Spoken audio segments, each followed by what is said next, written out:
자, 여러분 안녕하세요. 자, 여러분들 저기 이어서 진행하도록 하겠습니다. 자, 여러분 78페이지 보시면 그 국제우편 총설이라고 되어 있거든요. 자, 우리 지난 시간까지는 국내우편에 대해서 살펴봤고요. 그리고 이제는 이제 국제우편 볼 차례인데, 그 국제우편 관련해서는 여러분들 처음에 이제 국제기구가 나올 겁니다. 그래서 이제 국제기구 파트, 특히 이제 뭐 만국우편연합이라든지 아시아태평양 우편연합 해가지고 그 양자에 대해서 좀 내용 정리하고 비교하시면 되고, 그리고 이제 그 국내우편하고 국제우편하고 비슷한 점이 많거든요. 그래서 그 비슷한 점, 뭐 손해배상 부분이라든지 아니면 요금 부분, 그 부분에 대해서 좀 비슷한 점이 있으면 그 비슷한 점을 하고 그 비슷한 점을 좀 비교하고 또 차이점이 있으면 차이점도 그렇게 정리를 하시면 되고요. 그리고 국제우편과 관련해서는 좀 특수한 분야들이 있죠. 그래서 뭐 EMS 같은 그런 대표적인 게 EMS 같은 경우인데 그런 부분을 여러분들 내용을 정리하시면 될 것 같습니다. 그래서 여러분들 그 국제우편 자 빠르게 진행하도록 하겠습니다. 자, 국제우편의 의라고 되어 있는데 뭐 의를 한번 읽어보시면 되고요. 그 관련해 가지고 자 2번 한번 보시면 그래서 우리 초창기에는 여러분들 뭐 범세계적인 어떤 국제기구가 있었던 게 아니라 그 관련 국가들끼리 어떤 뭐 조약 같은 거 있죠. 협약에 의해서 그 우편물을 교환하다가 이제는 범세계적인 어떤 그런 우편 국제기구를 갖다가 만들자라는데 동의를 해가지고 등장한 게 바로 만국우편연합이다라는 거, 그거 여러분 확인하시면 되고요. 자, 그래서 이제 국제우편행과 관련해서 이제 우편에 관한 국제기구가 있는데 첫 번째가 이제 만국우편연합 UPU 이렇게 이제 정의될 수 있습니다. 그래서 UPU의 창설이라고 해가지고 스위스 베론에서 1974년 베론 조약을 채택하였고 일반 우편 연합이 이제 여기 베론 조약에 의해서 탄생하였으며 그 다음에 1878년에 이제 그 명칭을 만국우편연합으로 변경해서 지금까지 우리 만국우편연합 UPU 해가지고 그렇게 국제기구로서 운영이 되고 있습니다. 그래서 여러분들 보시면 그 UPU와 관련해가지고 그 임무 보시면 임무는 저기 여러분들 그 밑줄 친 것만 한번 읽어보시면 됩니다. 이것도 내용 자체는 어려운 게 아니니까. 그래서 한마디로 말하면 뭡니까? 우편물을 갖다가 서로 어느 한 국가가 아니라 전 세계적으로 우편물의 교환을 갖다가 자유롭게 하고 그리고 우편물의 교환을 갖다가 편리하게 할 수 있는 그런 뭐 시설이라든지 기반 같은 걸 그걸 마련하자라는 게 UPU의 임무라고 볼 수 있겠죠. 자, 그래서 요 밑줄 친 것들 위주로 그렇게 한번 읽어보시고 정리하시면 되고요. 그 다음에 UPU의 기간인데, 요 기간과 관련해서는 그 APPU 기간이 있죠. 아시아 태평양 우편연합의 기간하고 좀 비교를 정리하시면 됩니다. 자, 총회. 그럼 여러분들, 우리는 내용을 아는 것도 물론 중요하겠지만 시험에 대비하는 게 중요하죠. 그래서 시험에 나올 만한 것들을 잘 정리하시면 돼요. 그래서 총회 같은 경우는 연합의 최고 의결 기간이다.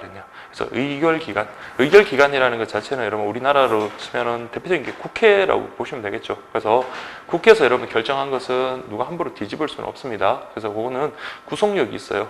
반면에 심의기간이라는 것은 물론 의결기간처럼 서로 자유로운 토론을 통해서 표결도 가능해요. 그렇지만 구속력이 없습니다. 그래서 대표적인 게 우리나라로 치면 국무회의라고 보시면 돼요. 그래서 대통령이 국무위원들을 불러다가 막상 회의를 하고 난 다음에 그 결정과 다른 결정을 할 수가 있는 거거든요. 근데 의결기간은 구속력이 있기 때문에 함부로 그 결정을 변경할 수도 없고 그 결정에 따라야 됩니다. 그래서 우리 만국우편연합의 총회는 전 국가, 그러니까 그 우편 회원국의 정권 대표들로 구성되고 거기서 결정된 것은 그 구속력이 있습니다. 그래서 이거는 최고 의결 기간이다. 근데 이거는 매번 개최되는 게 아니라 4년마다 개최돼요. 4년마다. 그래서 이 4년마다 개최되고 최고 의결 기간이다. 그리고 정권 대표로 구성되면서 여기서 뭡니까? 전 세계 우편 사업의 기본 방향을 갖다가 제시를 하겠죠. 기본 발전 방향을 설정한다. 이렇게 기억을 하시고요.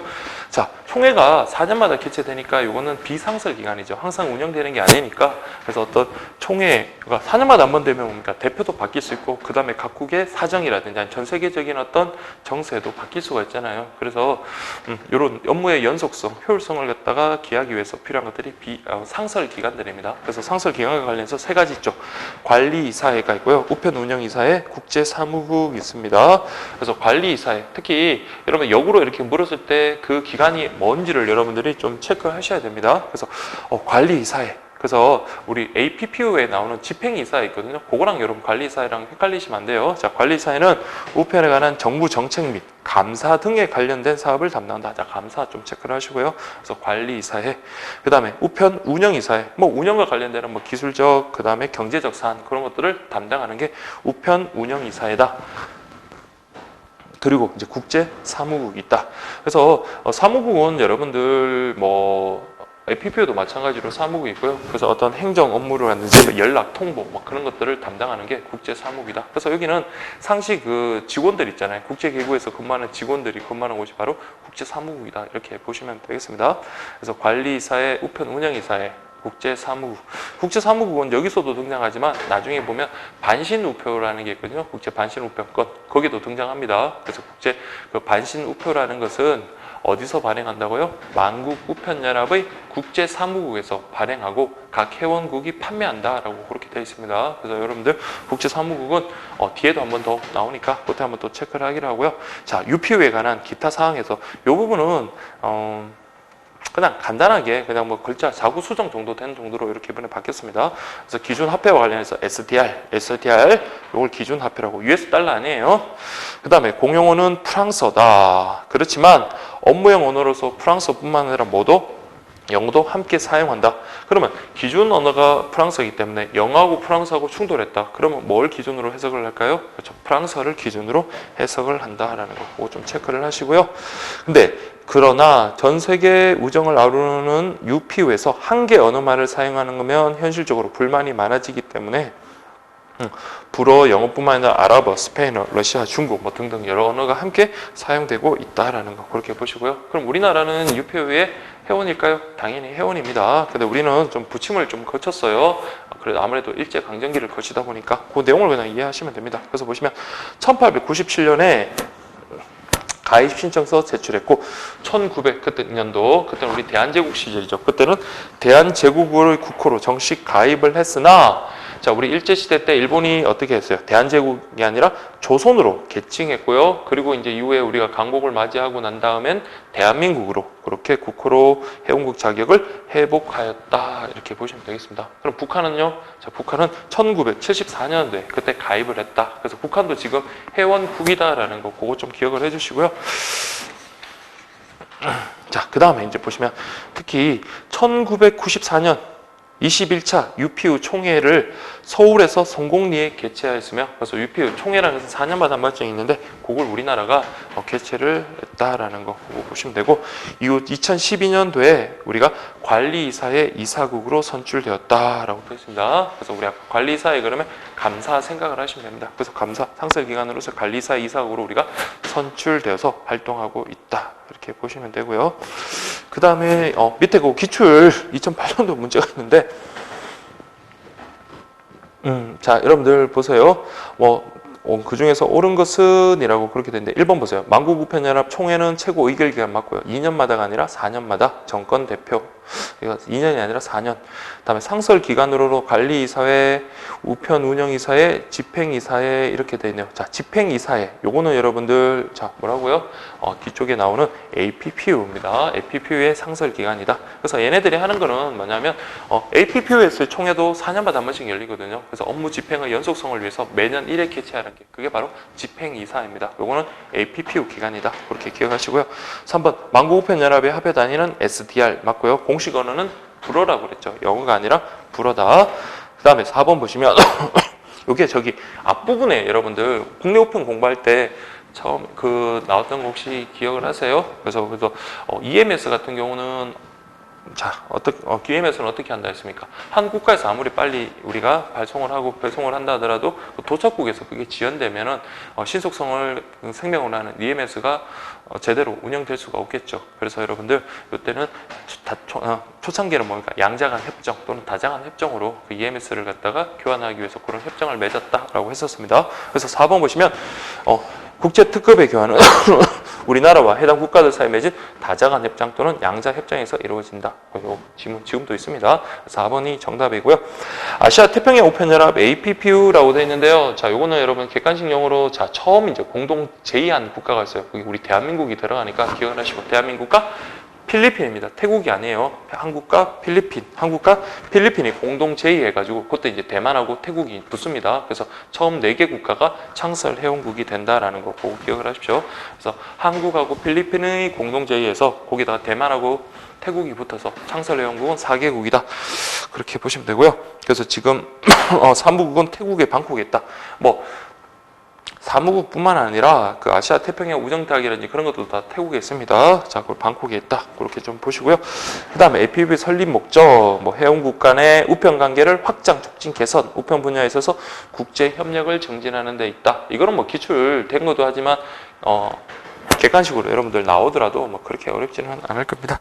자, 이제 기간 관련해서 총회. 총회는 아까 우리 UPU의 총회하고 거의 비슷합니다. 그래서 보시면 최고 기간이며 4년마다 개최되고 비상설 기구다. 그렇죠. 4년마다 개최되니까요. 그때 회원국의 전권 대표로 구성이 되며 그 다음에 자 보세요. APP 헌장, 총회 수정, 공동 관심사 통일한다. 근데 가장 기본적인 거죠. 그래서 총회의 헌장 여러분 우리 대한민국으로 따지면 헌법이라고 보시면 돼요. 총회 헌장이라든지 아니면 총칙 그런 기본적인 틀을 갖다가 수정한다든지 아니면 공동 관심사를 토의한다. 자, 여기서 여러분들 관리이사회랑 구분해야 될 게, 자, UPU에서의 관리이사회랑 APPU에서의 집행이사회 있겠죠. 집행이사회가 하는 일은요, 그렇죠. 업무의 연속성을 위해서 매년 1년마다 개최하는 게 바로 집행이사회다. 아까 UPU는요, 감사 생각하시면 된다 했습니다. 그 다음에 아시아 태평양 우정대학 사무국, 뭐 그렇게 되는데, 뭐 사무국이 하는 일은 여러분들 마찬가지입니다. 이때 누구의 감독하에? 자, 집행이사회의 감독하에 회원국을 위한 연락 통보, 뭐 문의에 대한 중간 역할을 한다. 이렇게 보시면 되겠고요.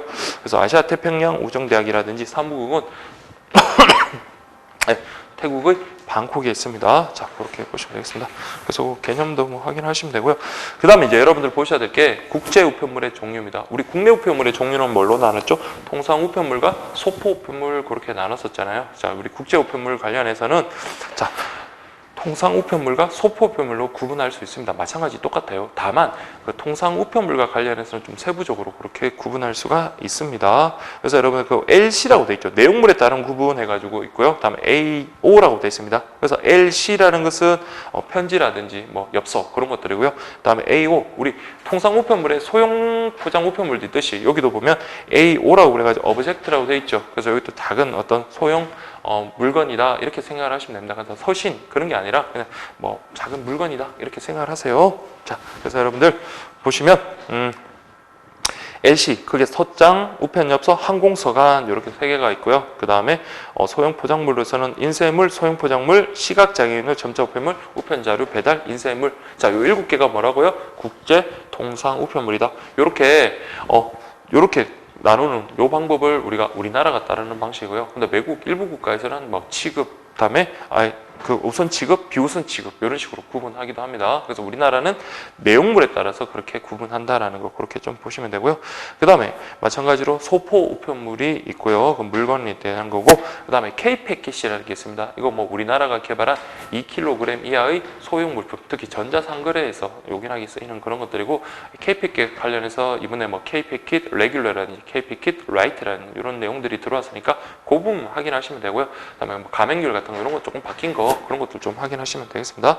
그 다음에 이제 국제 우편과 관련해서 가장 이제 여러분들 뭐 중요한 거 아까 제가 뭐 저녁에 우리 고등학생들 수업을 하는데 보니까 그 친구도 보니까 어디서 많이 보던 그런 포장물이 있더라고요. 그래서 이렇게 유심히 봤더니 EMS라고 적혀 있더라고요. 그래서 우체국에 가가지고 소포 그 우편물을 담는 그 박스를 갖다가 구매를 해가지고 그 자기가 뭐 내일 시간 날 때 보낼 거라면서 그렇게 포장을 했던 게 있던데 그래서 국제 우편과 관련해서 가장 여러분 대표적인 게 EMS 국제 특급입니다. 그래서 국제 특급은 이제 서류, 비서류 이제 구분하면 되며 서류.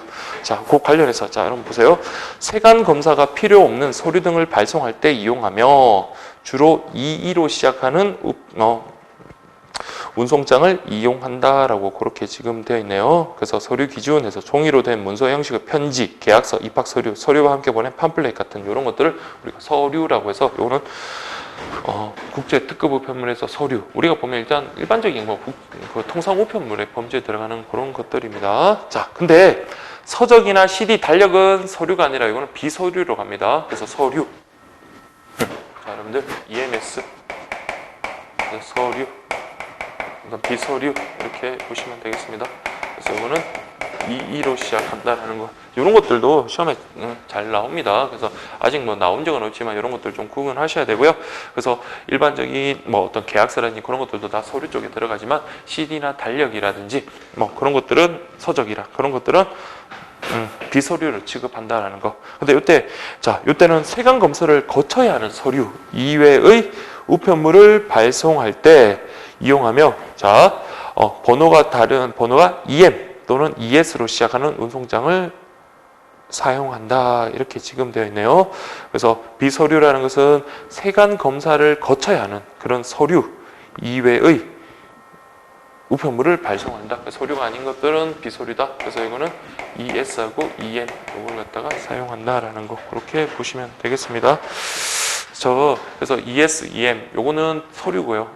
국제특급에서 이런 운송장을 사용하고 그 다음에 EE로 시작하는 운송장을 사용하는 것은 서류다. 이렇게 보시면 됩니다. 그래서 비서류, 서류 구분해서 비서류는 ES, EM, 서류는 EE로 시작한다. 그렇게 보시면 되겠습니다. 그 다음에 이제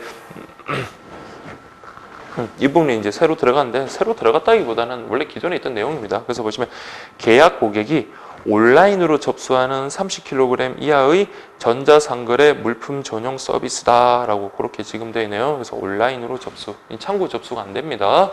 그래서 온라인으로 여러분들 접수하는 거, 우리 K패킷도 저기 잠깐 보면 밑줄은 안 그어져 있지만 뭐라고 되어 있나요?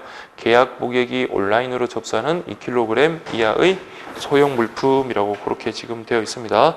그래서 이 부분 여러분들 좀 확인하시고요. 그 다음에 그 e시핑, 그러니까 온라인 접수 관련해서 e시핑입니다. e시핑으로 접수하는 거 세 가지가 있거든요. 우리 국제우편에 나오는 거. 첫 번째가 여러분들 K패킷, 그 다음에 두 번째가 한중 해상 특송 우편물이라고 그렇게 좀 보시면 되고, 그 다음에 이거 교재 여러분들 저기 보면 115페이지 있죠. 거기 보시면 유럽행 특송 서비스라고 되어 있습니다. 그 부분 역시 그 부분은 여러분들 역시 마찬가지로 뭐라도 했나요? e시핑 이용 계약 고객 돼 있죠. 그래서 이거 유럽행 국제 특송 서비스 이렇게 세 가지는 e시핑을 이용해서 접수한다. 창구 접수는 안 되는 거예요. 그래서 이런 건 한 번에 묶어서 여러분들이 좀 정리를 해 두실 필요가 있고요. 그 다음에 이제 저기 보시면 그 국제 통상 우편물 종별 세부 내용이라고 그렇게 되어 있네요. 고전에 운송편에 따른 거, 배로 보내는 건 선편이고 항공기로 보내는 거는 항공우편 이렇게 되겠죠. 이제 종별 세부 내용인데 아까 그 7가지 있죠. 요거 공부하실 때는 이게 해독수가 좀 많이 되신 분은 이게 막 순서가 저절로 이렇게 정리가 될 겁니다. 근데 이제 아직 해독수가 조금 부족하신 분들은 이거 뭐 금방 외웠다가 또 막 휘발성이 강해가지고 그냥 정발이 돼버린다 이렇게 말씀을 하시는데 요거를 가급적이면 여러분 순서대로 좀 외워주시고요. 특히 요 각각의 내용들을 좀 잘 정리를 하셔야 됩니다. 여기 보시면 서장이라 그러면 가장 대표적인 게 뭡니까? 서신과 같은 그런 의사 전달물이겠죠. 그래서 1번 보세요. 특정인에 보내는 필서 또는 타자한 것들로 봉함한 동상 우편물. 그럼 봉함하지 않은 그런 동상 우편물 있죠. 그게 이제 엽서니까 엽서는 2번으로 갑니다. 그래서 일단 1번 서장. 근데 2번, 3번도 잘 보셔야 돼요. 법규를 위반한 엽서나 소형 포장물, 항공성환, 인쇄물. 이런 건 따로 우리가 구분했죠. 그렇지만 거기에 해당되는 법규를 위반했다. 그러면 뭘로 취급하겠다는 거예요? 서장으로 취급하겠다. 이렇게 보시면 되겠습니다. 서장. 그 다음에 서장에 또 포함되는 거 그 멸실성 같은 거 있잖아요. 생물학적 물질, 방사성 물질, 이것도 역시 서장으로 취급한다. 그러면 서장으로 여러분들 들어있는 것들 이런 것들 좀 보시고 4번도 보세요. 수표, 증권, 은행권, 우표, 선한증권, 복권, 기금속이 들어있는 타종의 우편물 역시 마찬가지마다 서장으로 취급한다. 그래서 여러분들 서장 그러면 늘 편지라고 생각하는데 편지뿐만 아니라 이런 것들도 다 서장에 포함된다는 거 머릿속에 정리를 하셔야 됩니다. 그래서 다시 서장에 뭐가 있다고요? 편지 같은 그런 의사 전달물 뿐만 아니라 법규를 위반한 엽서라든지 소형 포장물이라든지 그런 것들 역시 서장이 되고요. 그 다음에 멸실성, 방사성 물질 그런 것들도 서장으로 포함이 되고 그 외에 여러분들 수표, 증권, 기금속 같은 그런 것들도 서장 취급된다. 그렇게 보시면 됩니다. 그래서 서장은 중량입니다. 그 중량 관련해서 각 그 통상 우편물의 최대 중량이 있잖아요. 그게 시험에 나왔는데 여러분들이 어떻게 나오든가 빈칸 넣기를 나오든 어떤 방식으로 나오든가 여러분 맞출 수 있어야 돼요. 서장은 2kg입니다. 그렇게 정리하시고요. 그 다음에 이제 두 번째로 봐야 될 게 엽서입니다. 그래서 이제 서장 나오고 우편, 엽서. 그래서 엽서 보시면 관제 엽서, 사제 엽서가 있고요. 근데 사제 엽서 같은 경우는 꼭 기억하십시오. 우편 요금 표시 증표를 인쇄할 수 없다라는 거. 그러면 역으로 생각하면 관제 엽서는 우편 요금 표시 정서를 인쇄할 수 있다. 이렇게 가야 되겠죠. 그 다음에 앞면 위쪽에 뭐를 갖다 반드시 있어야 됩니다. 그러면 포스트카드라든지 카르테 포르테일 이 같은 엽서라는 뜻이거든요. 영어하고 불어인데 요거에 있어야 됩니다. 이게 없으면 어떻습니까? 그러면 이건 뭐예요? 법규를 위반한 엽서가 돼서 그럼 뭘로 취급하겠다? 서장으로 취급한다. 이렇게 보시면 되겠습니다. 그래서 우편 요금 표시 정서는 어디에? 관제 엽서만 쓸 수 있고요. 그래서 사제 엽서는 쓸 수가 없습니다. 그래서 그 기출이 지금 좀 빠진 내용이 좀 있긴 하지만 그래서 그런 식으로 여러분들 맥락으로 이해를 하면 그 기출 문제 확인할 수 있습니다. 자, 그래서 저기 뭐 기출 중에서 뭐 여러분들 이거 뭐 자세히 안 보셔도 될 것 같긴 한데 근데 자 니은번 보세요. 니은번. 우편 요금을 표시하는 증표를 인쇄한 간제 엽서 했으니까 요거는 뭡니까? 부합하죠. 그래서 요거는 간제 우편 엽서로 취급할 수 있고요. 근데 간제 엽서든 사제 엽서든 포스트카드라는 건 반드시 표시가 있어야 되는데 여기에 이제 표시하지 않은 간제 엽서, 사제 엽서 이거는 여러분들 요게 규격이 안 맞습니다. 그래서 요거는 디귿은 틀렸고요. 다음 리얼은 포스트카드임을 표시하지 않은 그림 엽서. 자, 그림 엽서 같은 경우는 예외로 우편 엽서로 취급을 합니다. 그래서 요거 니은 리얼에서 3번이 정답이고요. 그다음에 항공서간. 자, 그럼 세 번째가 이제 보면 항공서간입니다. 자, 항공서간이라는 것은 아주 중요한 게 뭡니까? 전 세계 모든 지역, 거리가 멀든 간에 가깝다거나 차동 요금이 적용되는 게 아니라 거리에 따라서 차동 요금이 적용된다? 아니고요. 공통된 단일 요금이 적용된다라는 거 그거 좀 보시면 되고요. 항공서간이라는 것은 한 장으로 있잖아요. 봉투하고 내용물하고 같이 이렇게 되는 겁니다. 그래서 안에 내용물 쓰고 접어가지고 봉투 모양으로 딱 접어서 그렇게 발송하는 거 그게 항공서간. 역시 마찬가지 관제, 그 다음에 사제 이렇게 됩니다. 근데 관제라는 것은 당연히 뭡니까? 국가에서 발행하는 거죠. 정부가 발행하고 관제이기 때문에 이건 뭐다? 우편 요금 표시 정표 인쇄가 가능하다 이렇게 됩니다. 그래서 우편 요금 표시 정표는 아까 우리 엽서에서도 마찬가지지만 관제 엽서, 관제 항공서간에서 표시가 인쇄가 가능하고요. 네, 사제 항공서간. 그러면 이게 개인이 만든 거잖아요, 그렇죠? 그래서 정부가 아닌 뭐 개인, 뭐 기업 이쪽에서 만든 건데 요거는 함부로 만들 수는 없고 뭐예요? 지방우정청장의 승인 후에 민간에서 이렇게 우리 규격에 맞게끔 조제를 한 거다라고 그렇게 보시면 되겠습니다. 자, 그렇게 좀 보시고요. 그래서 여기 이제 사제 그 항공서간과 관련해서 이제 그 가로 세로 비율이라든지 요 크기까지는 뭐 나오지는 않을 것 같은데 가로 세로는 최소한 1.4배 이하가 아니라 1.4배 이상이라는 거 보시고 그 다음에 중량이 국제통상 우편물에서 가장 가볍습니다. 그리고 단위도 달라요. 얘네는 킬로그램이 아니라 5g입니다. 그래서 5g. 그래서 색깔은 연청색이고 전면 가장자리는 자 우리 보면 알겠지만 끝에 막 파란색 적색 이렇게 청색 적색 이렇게 돼 있는 거 그걸 말하고요. 그 다음에 발송인 아닌 자의 광고를 게재하지 말 것. 이거 좀 기억을 해 두십시오. 그래서 그럼 역으로 생각하면 뭡니까? 지방우정청장 승인을 받고 난 다음에 발송인의 광고를 게재할 수 있는 거겠죠. 그래서 발송인 아닌 자의 광고는 게재가 안 되는 게 항공서간이다. 이제 이렇게. 그러면 이 세 가지 이렇게 좀 보시고요. 그래서 이 세 가지가 뭡니까?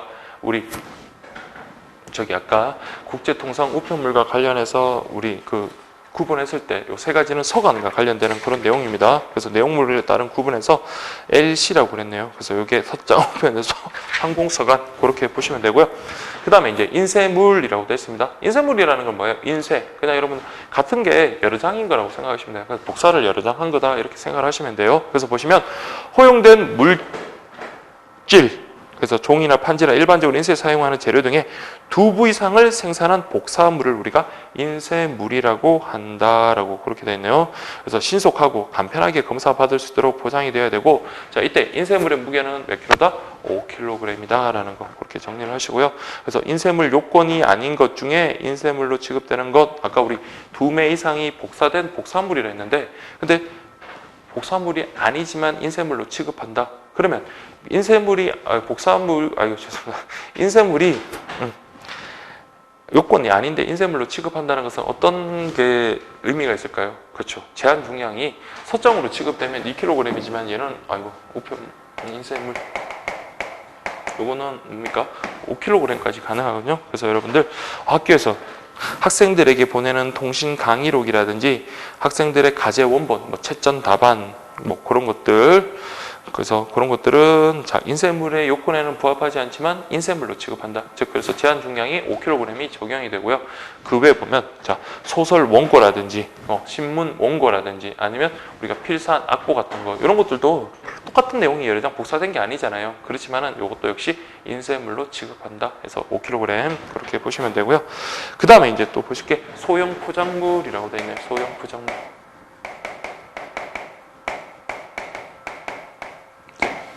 이거 역시 국내 우편에서 공부한 것처럼 작은 물건이에요. 작은 물건. 그래서 보시면 자 내용품이 잘 보세요. 300SDR이면 세관 표지 CN22를 붙이고 300SDR을 초과하는 경우에는 세관 신고서 CN23을 첨부한다라고 그렇게 되네요. 자 여기 지금 뭐 CN22, CN23 뭐 많이 나오고 뒤쪽에는 뭐 CN04, CN07 막 등등 이렇게 나오거든요. 그래서 뭐 배달 통지 같은 경우는 CN07이고 등기 취급할 때는 CN049 막 등등이 나오는데 이거 다 암기하셔야 됩니다. 실제로도 시험에 한번 나온 적도 있고요. 그래서 이런 것들은 다 공부하시고 한 번에 있잖아요. 정리를 하시는 게 좋습니다. 아까 우리 운송장 번호 22를 쓰냐, ES 쓰냐, EM 쓰냐 했는 거 그런 것들 있죠. 그런 것들은 한 번에 정리해가지고 여러분들이 좀 기억을 하셔야 됩니다. 자, 그래서 그렇게 좀 보시고 자 소형 포장물 같은 경우는 뭡니까? 뭐에 따라서 300SDR이라는 우리 화폐 단위죠. 거기에 따라서 세관 표지 2이냐, 세관 신고서 2, 3이냐 그렇게 구분한다는 거 기억을 하시고요. 단 구체적으로 기재하지 않는다면 상대국이 반송 처리나 통관 지역으로 최종 배달 지연을 야기할 수 있다. 이렇게 지금 되어 있고요. 그래서 이제 현실적이고 개인적인 성격의 통신문 성격의 서류 동봉이 가능하다는 거. 이거 좀 별표를 치시고 그래서 이거 개인적 성격의 서류 뭐 내용들 그런 것들은 원칙적으로 이런 물건 포장 안에 넣을 수가 없습니다. 근데 유일하게 가능한 게 소형 포장 우편물이라는 거, 소형 포장물 요거 좀 기억을 하십시오. 그래서 소형 포장물 내부 또는 외부에 개봉한 송장의 첨부는 가능하고 이거 역시 2kg까지 가능하다 이렇게 기억을 하십시오. 2kg. 그래서 순서대로 여러분들 하나하나 정리를 하셔야 돼요. 그래서 계속 저한테 공부 좀 많이 했는데도 몇 번을 봤는데도 하나도 공부 기억이 안 남습니다 라는 하는 분들은 좀 제가 좀 싫은 소리를 하자면 반성을 하셔야 되는 거예요. 그러니까 좀 암기를 하겠다는 노력이 부족했던 거라고 생각을 하시면 돼요. 그냥 눈으로 봐서는 여러분들 머릿속에 안 남습니다. 가장 좋은 방법은 다른 사람에게 그러한 내용을 갖다가 설명해서 이해시키는 게 모든 어떤 공부의 완성이고 시험에 대비한 가장 좋은 방법인데 그게 안 된다면 스스로 계속 되뇌이십시오. 그래서 물론 이제 뭐 같은 실강 듣는 분들은 같이 이렇게 되뇌면서 같이 막 이렇게 말도 하면서 이렇게 좀 수업이 되지만 혼자 이제 인터넷 강의를 들으신 분들이 말로 하기 힘들면 그래도 혼자 계실 때라도 계속 이렇게 하십시오. 그러면서 계속 떠들고 하는 게 진짜 기억이 오래 남더라고요. 그래서 뭐 저도 마찬가지잖아요. 계속 강의를 하다 보니까 이게 뭐 암기가 되고 하는 거지 뭐 제가 특별히 뭐 능력이 좋거나 머리가 좋거나 그런 건 아니고 계속 저도 떠들고 그러다 보니까 이제 순서대로 정리도 되고 기억에 남더라고요. 그래서 그렇게 한번 떠들고 그렇게 말을 계속 소리치고 하다 보면 시험장에서 여러분 오랫동안 기억이 남을 겁니다. 자, 그래서 이번에 소형 포장물 요게 몇 킬로라고요? 2kg입니다. 특히 개인적 성격의 서류라든지 그런 것들을 동봉이 가능하다는 거 꼭 기억을 하십시오. 자, 이제 우리 그 뒤쪽에 나오는 저기 시각장애인용 점자 우편물이라든지 소포 우편물하고 구분되는 부분입니다. 자, 그 다음에 이제 우리가 6번째로 이제 보아야 될 게 시각장애인용 점자 우편물이라고 되어 있습니다.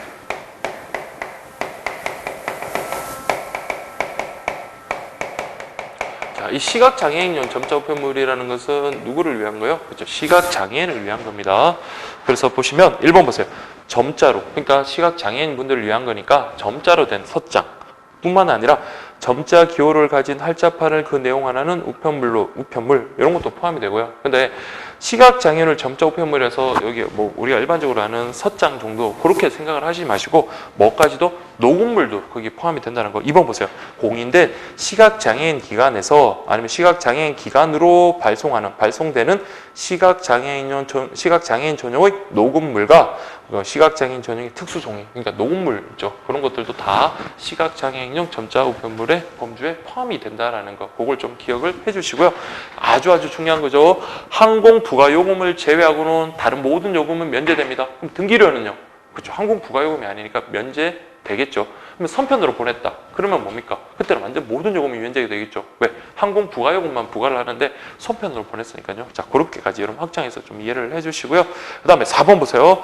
여기는 시사적이고 개인적인 통신문 성질의 소리를 동봉이 금지된다. 여기 이제 소형 포장물 아까 봤던 그거랑 비교되시는 겁니다. 비교되어야 되는 거예요.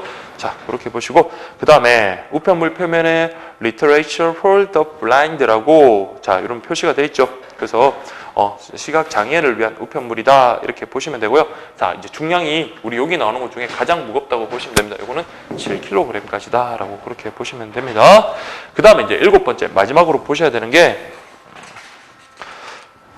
우편 자루 배달 우편 자루 배달 인쇄물에서 엠백이라고 그렇게 돼 있죠. 그래서 여러분들 요거는 동일인에게 다량의 우편물을 보낼 때요. 그래서 보시면 동일인이 동일 수취인에게 한꺼번에 다량의 인쇄물을 한 개 또는 그 이상을 우편 자료를 활용해요. 그러니까 자료에 넣어가지고 보내는 겁니다. 그때 이제 이용되는 건데, 자, 그때 제한 중량은요 10kg에서 30kg입니다. 근데 우편 자루 하나에 너무 무거우면 여러분들 운송하기 힘들죠. 그래서 우편 자루 하나만 하다는 2kg입니다. 그래서 각 우편물 내의 중량은 2kg이다. 그래서 총 중량은 10에서 30kg지만 우편물 하나하나, 자루 하나하나는 2kg의 제한이 있다라는 거 그렇게 보시면 되고요. 그래서 3번 보세요.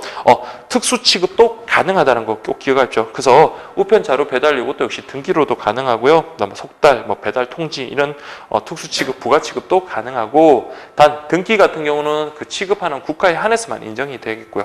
자, 그 다음에 4번 보세요. 우편 자료에 담긴 인쇄물의 각 묶음에도 뭐 해라? 주소를 갖다가 표시를 해라. 그게 한 번에 이렇게 갈 수도 있지만 분리될 수도 있잖아요, 중간에. 그때 그러면 어디로 가는지 다 확인을 해야 되니까 자루마다 다 주소를 표시해라 라는 거. 그거 좀 기억하시고요. 나머지 것들은 뭐 그렇게 어렵지 않습니다. 그래서 5번 보시면 주소 기표지 같은 경우는 충분히 경관 천이나 이런 것들로 매달아 연결해라. 그다음에 통관 해부 대행 수수료는 4,000원이다. 해서 요금 우편 요금과 별도다. 요 금액 같은 경우 특히 국제 우편과 관련해서는 금액이 좀 나오거든요. 그래서 뭐 만 원짜리도 나오기도 하고 막 그러는데 여러분들 저기 4,000원 요건 좀 기억했죠. 그래서 엠백 그러니까 통관 해부 대행 수수료는 대행 수수료 대신 이게 통관해주는 그 대행 수수료는 4,000원 좀 기억을 하시고 이때는 이제 M자 표시를 한다. 엠백이라고 됐습니다. 자, 그렇게 해서 우편 자료 배달 인쇄물 그래서 이거는 엠백이라고 할게요. 엠백 이렇게 보시면 되겠습니다. 이 7개가 우리가 공부하는 국제 통상 우편물입니다. 그래서 이거 내용 이제 공부하시고 각 우편물의 접수 요령이 있죠. 그런 것들 이제 뒷부분에 나오겠지만 그거 여러분들 좀 정리를 하시면 되겠습니다. 같이 연결해서 공부를 하세요.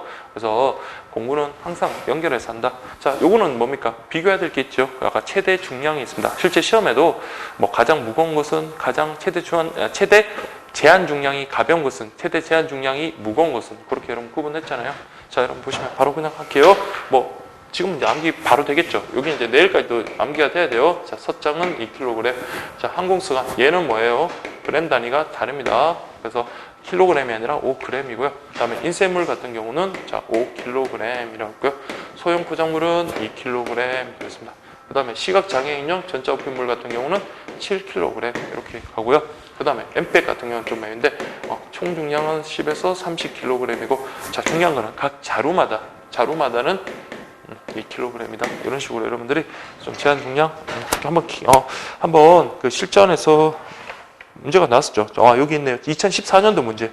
국제통상 우편물을 접수할 때 제한 중량이 가장 큰 것은 했으니까 뭐 여기 나와 있는 것들 중에서도 얘가 그렇겠고 지금 보기 중에서 찾아보면 서장, 인쇄물, 소형 포장물, 시각 장애인 점자 우편물 되겠죠. 그래서 이거 7kg이다. 그렇게 좀 보시면 되고요. 그 다음에 위에 보시면 2012년도에 보세요. 항공 등기로 접수하는 국제통상 우편물 중 항공 부가 요금만 징수하는 거 됐습니다. 아까 우리 시각 장애인 점자 우편물 같은 경우는 항공 부가 요금을 제외한 모든 요금이 면제된다 했습니다. 그래서 이거 정답은 이런 식으로 찾아주면 되겠네요. 자, 그 다음에 이제 국제 소포품을 했는데 자 소포품을 그래서 여기는 여러분 크게 두 가지로 구분하셔야 돼요. 그래서 보통 소포가 있고요. 그 다음에 이제 보험에 들 수도 있거든요. 그래서 보험 소포 이렇게 구분하시고 그 외에 이제 특수적인 뭐 소포들이 있긴 한데 그런 것들은 그냥 개념만 살짝 보고 넘어가시면 됩니다. 그래서 자 국제 소포품물이라는 것은 여기도 마찬가지네요. 서장과 통화 이외에 물건을 보장한 우편물이다라고 되어 있는 물건. 자, 그래서 여기 2번 아주 중요하죠. 통상적이고 개인적인 통신문 성격의 서류는 동봉이 금지된다. 그래서 우리 아까 소형 포장 우편물 같은 경우는 자 개인적인 성격의 서류가 동봉이 가능하고요. 그다음에 시각 장애인을 점자 우편물 같은 경우는 안 되고요. 지금 나오는 소포 우편물, 소포 우편물에 대해서도 개인적이고 개인적 성격의 통신문은 동봉이 가능하지 않다. 당연히 여기 넣으면 안 되겠죠. 그래서 이건 뭐 물건을 넣는다고 했는데 원래는 통상 우편물 따로 계산을 해서 배달을 해야 되는 건데 그게 아니다가 막 우격우격 넣어가지고 막 그 일대 사람들한테 보내니까 다 보낸다든지 그런 식의 어떤 편법을 쓰면 안 된다. 이렇게 보시면 되겠습니다. 자, 3번도 잘 기억하십시오. 발송인과 수취인 또는 그 동거인 이외의 사람들 간에 교환되는 모든 종류의 통신문은 소포 우편물 금지 물품에 해당한다라고 되네요. 그래서 통신문 중에서 어떤 통신문? 자, 그 발송인, 수취인, 그리고 그 동거인 이외의 사람들. 그러니까 이거 편법 이용하는 거 맞겠다라는 그런 말입니다. 자, 그렇게 보시고. 자, 종류에는 보통과 기타. 근데 기타에서는 여러분 보험 소포를 잘 보라 그랬죠. 자, 그래서 보통 소포하고 보험 소포 여러분들 가장 큰 차이 중에 하나가 그 중량 기록할 때 있죠. 제한 중량 기록할 때. 자, 보통 소포 같은 경우는 100g 단위로 평가 절상하고요. 보험 소포 같은 경우는 10g 단위입니다. 그리고 뒤에 나오는 EMS도 마찬가지. 얘는 100g 단위, 얘는 10g 단위로 평가 절상한다. 이렇게 보시면 반올림한다가 아니라 평가 절상이에요. 자, 평가 절상이라는 건 숫자가 있으면 그냥 반올림하면 된답니다.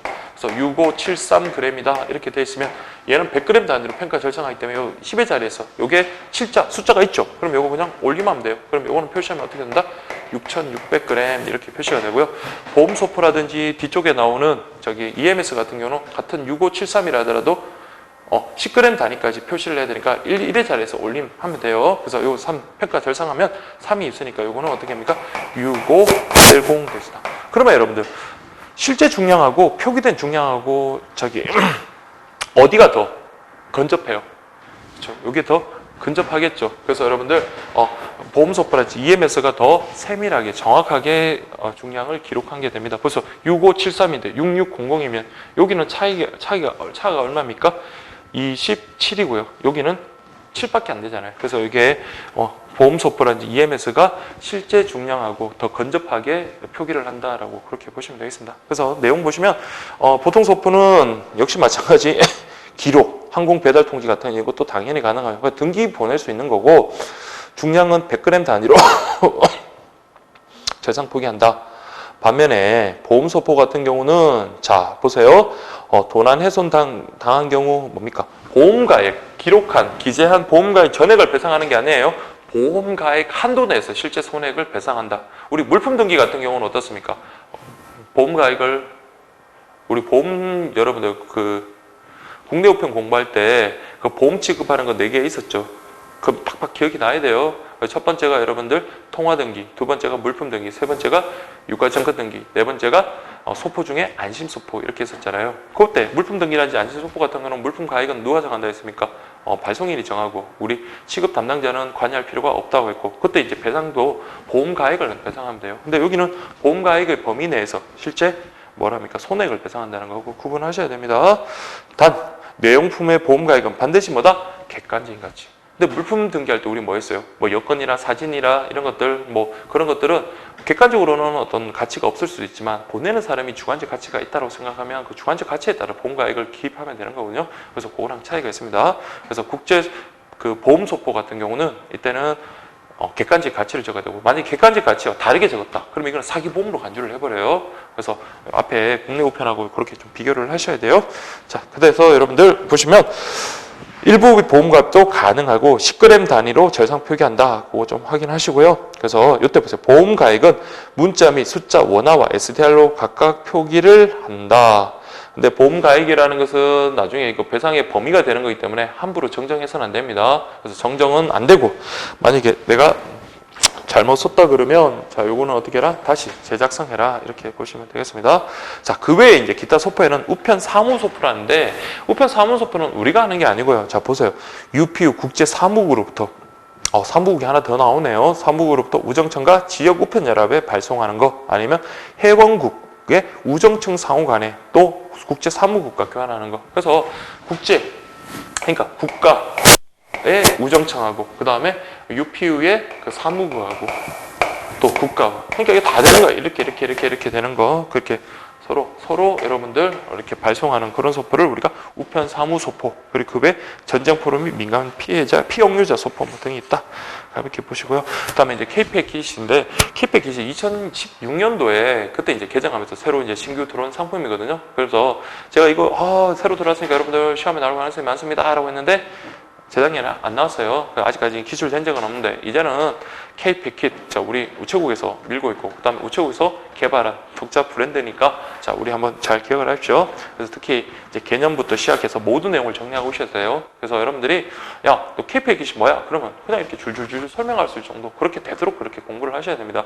그래서 눈으로 한번 보고 그렇지, 그렇지는 여러분들 뭐 객관식으로 맞추면 그렇지 해도 되는데 뭐 그렇게 그렇지 하고 난 다음에 뭐 한 5분 뒤에 시험 보는 것도 아니고 1시간 이내에 시험 보는 것도 아니고 다른 과목 뭐 국사라든지 아니면 컴퓨터 일반이든지 그런 것도 다 이제 또 봐야 되는 건데 그럼 섞여버리면 또 혼란스럽잖아요. 그래서 여러분들 보세요. 특히 K패킷 관련해서 중요한 거는 자 중량 제한이 있습니다. 자 얼마요? 2kg 이하의 소형 물품입니다. 그래서 2kg 이하의 소형 물품을 자 창구 접수가 아니라 이시핑으로 접수한다. 그래서 우리 이시핑으로 접수하는 건 세계 계속 되내시고요. 그래서 우리 전자상거래 전용 국제 우편 서비스다라고 그렇게 되어 있습니다. 자, 그래서 보면 뭐 온라인 쇼핑을 통해서 해외로 배송 서비스를 이용하는 계약 고객이다라는요. 자, 계약 고객도 기억을 하십시오. 그래서 이거는 뭐 개인이 그냥 이시핑 하는 게 아니라 계약을 맺고 난 다음에 이시핑, 그러니까 온라인으로 이렇게 접수하는 그런 경우에 2kg 이하의 소형 물품을 배송하는 거다. 이렇게 좀 보시면 되겠습니다. 그래서 우리나라를 상징하는 코리아를 뜻하는 K패킷 이렇게 되어 있고요. 특히 이제 K패킷하고 이제 경쟁이 되는 건 EMS인데, 근데 EMS보다는 좀 느려요. 그러면 느린 대신에 EMS보다는 요금이 저렴하겠죠. 그래서 보시면 EMS와 같은 경쟁 서비스로서 고객 맞춤형 국제우편 서비스 소형 포장물의 배송 기간이 7일에서 14일에 평균 배송 기간은 7일에서 10일. 그러니까 일반적인 소형 포장물의 배송 기간보다는 빠르지만 우리 EMS보다는 느립니다. 그리고 요금은 소형 포장물보다 높고 EMS보다 낮다. 꼭 중간 단계다. 이렇게 보시면 되겠고요. 자, 이거 중요합니다. 모든 우체국에서 지급을 한다라는 거 그렇게 보시면 되겠습니다. 그래서 EMS가 아니라 K패킷이죠. K패킷 같은 모든 우체국에서 접수를 하고요. 특히 중요한 게 계약 고객이지만 별도의 물량은 필요가 없습니다. 그래서 월 최소 계약 물량은 제한이 없다. 이렇게 보시면 돼요. 그래서 우리가 등기 있었잖아요. 계약 등기과 관련해가지고 우편할 때 그 일반형이 있었고 맞춤형이 있었잖아요. 그래서 일반형 같은 경우는 1회 발송할 때 500통이고 월 10,000통이었고 그랬고, 그 다음에 뭐 맞춤형 같은 경우는 뭐 그런 발송 물량 제한이 없다. 그런 것들과 같이 이렇게 비교하면서 좀 보세요. 그래서 여기 보시면 K패킷 같은 경우는 월 최소 계약 물량은 제한이 없다. 특히 온라인의 소형 물품의 해외 배송에 적합한 우편 서비스고요. 다음에 이게 이제 5% 17였나 그랬을 건데 5에서 15%로 이렇게 감액까지, 감액 범위가 조금 줄었네요. 그래서 여러분들 한번 보십시오. 근데 이게 한 번도 안 나온 거고 K패킷 같은 경우는 충분히 이번에 나올 수 있습니다. 그래서 이 특징들 잘 기억하십시오. 그래서 EMS하고 경쟁이다. 경쟁 상품. 다만 일반 소형 포장물 우편보다는 빠르게, 그렇지만 EMS보다는 느리고요. 요거만 그 중간 단계다. 그 다음에 모든 우체국에서 지급이 가능한 대신에 월 최소 물량에 제한은 없다라는 거. 그리고 모든 우체국에서 접수가 가능하고 온라인 쇼핑물에 적합한 거. 왜? 2kg의 소형 물품이니까. 그 다음에 요걸 갖다가 하면 5에서 15% 감액을 해준다라는 거 그렇게 보시면 되겠습니다. 그래서 뭐에 따라서 월 이용 금액에 따라서, 그래서 월 이용 금액에 따라서 요금 15%에서 15% 감액해준다. 그래서 이번에 종류가 이번에 새로 들어왔거든요. 그래서 종류에 보시면 K패킷 레귤러가 있고 K패킷 라이트가 있습니다. 레귤러. 자, 그래서 R로 시작하는 우편 번호를 사용하며 2kg 이하의 소형 물품을 인터넷 우체국이 제공하는 API 시스템을 통해 온라인으로 접수하고, 자, 이때는 뭡니까? 자, 제가 체크하는 거죠. 배달 시 서명을 받도록 합니다. 서명을 받는다는 것은 정확한 배송이 되는 거죠. 그럼 반면에 어떻습니까? 그 사람이 부재 중이다 그러면 서명을 못 받겠죠. 그래서 그 서명을 받지 않아도 되는 걸 우리가 라이트라고 하거든요. 그 밑에 거 보세요. K패킷 라이트입니다. 그래서 보시면 K패킷 레귤러하고 대체로 비슷하나 L로 시작하는 우편물 번호를 사용하며 1회 배달 성공률은, 그러니까 집에 있든 없든 간에 그냥 물건을 두면 되니까요. 첫 번째 가서 배달을 성공할 가능성이 높겠죠. 그래서 1회 배달의 성공률을 높이기 위해서 이때는 뭐다? 수치인의 서명 없이 배달하기로 약정하는 거. 그게 바로 여러분들 라이트입니다. 레귤러하고 라이터. 라이트가 가벼운 거잖아요. 그래서 여러분들 뭐 서명까지 안 받아도 되고 바로 그냥 성공률, 1회 배달 성공률을 높일 수 있다는 점에서 그 차이가 있습니다. 그래서 양자 좀 비교를 해 주시면 되겠습니다. 자, 그렇게 보시고요.